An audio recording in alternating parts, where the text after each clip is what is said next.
We sell it to somebody. There's a lot of mods on it, so it's like it's a warranty issue.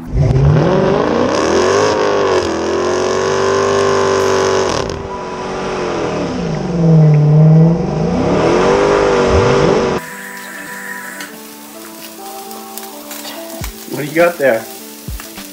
Sausages. Little sausage, huh? Someone asked, how did I land a hot girl like you? Was it my dance moves? It was your bowling moves.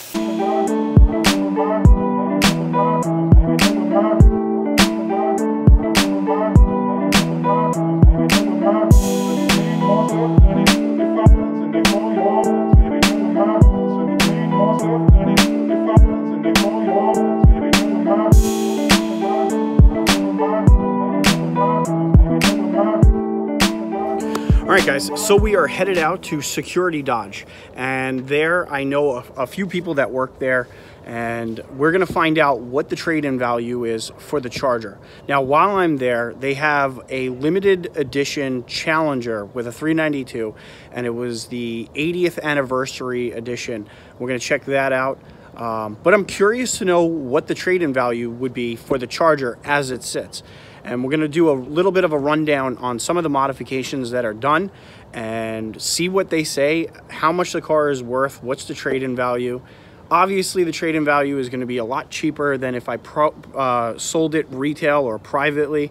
I'm sure that they're going to mark it down a little bit because they need to make a profit. I'm going to assume that this car could be sold for about $25,000, $26,000. So I'm going to guess that the trade-in value would be probably $18,000 to $19,000. We'll see. But let's give a breakdown on what actually is done to the Charger and see what they have to say about it. So starting from the front, I have a Greene Cam in there, a 392 conversion intake. So it's the 392 intake manifold, an 85 millimeter throttle body, a leg maker in there, and a custom tune. So oil catch can is also in there. Now I also have hooker shorty headers, flowmasters, and then no resonators in the back.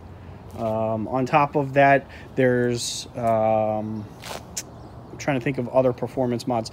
Other than that, I think, in the inside we have the tazer. So I'm sure that that is going to be a little bit of a red flag when they start it up and see some check engine stuff on there. Visually, we got the wicker bill. Obviously the decals, new the Hellcat replica rims, new badging, Nitto NT05R drag radials, the wicker bill, tinted taillights, and that's basically the rundown of everything that is modded on here. You know, there's probably a few that I'm forgetting, but that's the bulk of it. So we're gonna see what they have to say about it. You window, man. All right, sounds good, man. Hey, thanks for you're welcome, man. Take care. You too. This car. This is the car that came to the you saw the video, right? You're the Floyd Mayweather girl. Yes. How you doing? The owner of Asante gave it to Floyd Mayweather, you know, the famous boxer. And this was his car for a little bit. This was Floyd Mayweather's car. Challenger, yep. So, is the engine all stock and everything? Everything's gonna be, yeah. As far as the engine goes, it's really covered. The case is covered. It's really meant to be a show car. It's not really meant to drive around. And I just put it on bags because the rims were rubbing too much. Okay. So we put the bags. Yeah, that video did really good. Good, I'm Guys, good. if you haven't checked her out the video, she's the Floyd Mayweather. What's your name? My name's Gabby. Gabby, what's your Instagram? Get Biggie with me. Or That's you it, can that's follow my right. Jeep Instagram, the Jeep Insider. Ibach Lowering Springs. What's that? Ibach Lowering You did, Springs. right? Yeah. Do you have stock parts? Yeah, I have all the stock stuff chilling in the garage. Are you thinking it would be worth more if I brought it back to stock form? Maybe. Especially with the black. The thing we have an issue with is passing New York State. It'll pass. It'll pass. And then when we sell it to somebody, Great day.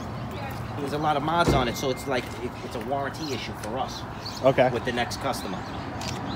So, but like, if I took this, put everything back to stock, you would not have an issue? That's correct. Yeah? Okay. And then you can probably sell all your, What? you can probably sell all your, all your parts on it, or put it on. The So, in this current state, yeah, if I didn't have any of my stock parts, Yeah. what do you think you would give me for this? I'm gonna do some math on it and see exactly what Yeah. it goes for and stuff. Yeah. All right. So, I'm just curious to know, in its current state, Okay. Let me take a look. it's gonna be interesting. What are you ballparking? What are you thinking? I don't know, man. It's nice. Like I said, what he's saying, I think they'd rather have it stock. Yeah, but, because it's gonna be easier to sell. Definitely. Stock. But it's got some beautiful mods on it. This is it. Special edition.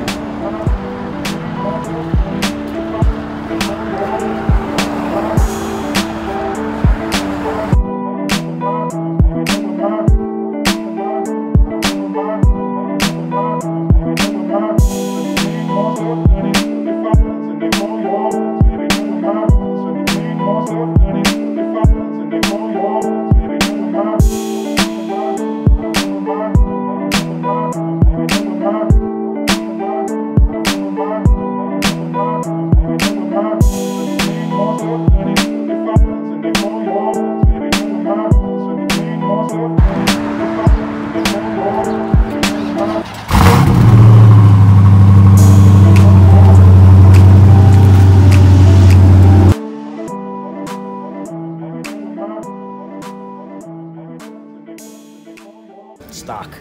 Yeah? Yeah, Okay, yeah. so stock. Let's just say I brought everything back to stock. 20 What, G's. 20 grand? Stock. Okay, and right now We don't really want the car like that. you couldn't you wouldn't even take the car.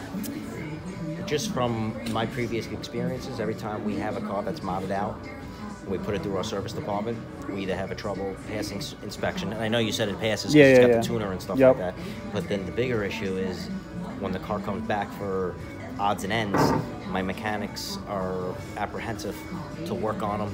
Okay. So They're- how they're like afraid how of it. stock do I need to bring it back? Like suspension? It would- Suspension.